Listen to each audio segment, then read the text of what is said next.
ఒక పార్టీ ఏమో దేవుని పేరు చెప్పి ఓట్లు అడుక్కుంటది. ఇంకో పార్టీ ఏ ఊరికి పోతే ఆ ఊరు దేవుని మీద ఒట్లు పెట్టుకుంటది. ఒకడేమో ఓట్లు, ఒకడేమో ఒట్లు. ఇదే జరుగుతుంది కదా. అద్భుతమైనటువంటి యాదాద్రి దేవాలయం మనం నిర్మాణం చేసుకున్నాం. అద్భుతంగా చేసుకున్నాం. ఎన్నడన్నా యాదాద్రి దేవాలయాన్ని, యాదగిరి గుట్టను మనం ఓట్ల కోసం వాడుకున్నామా? ఇది తేడా. ఈ రెండు పార్టీల నాటకాలు. ఒకడొస్తాడు బీఆర్ఎస్ బీజేపీకి బి టీం అని కూడా అంటాడు. వీడు వాడిని అంటాడు, వాడు వీడిని అంటాడు. కానీ భువనగిరిలో జరిగింది ఏందండి?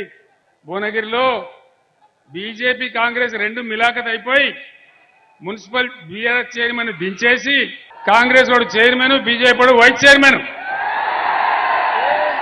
ఈ మాట నిజమేనా?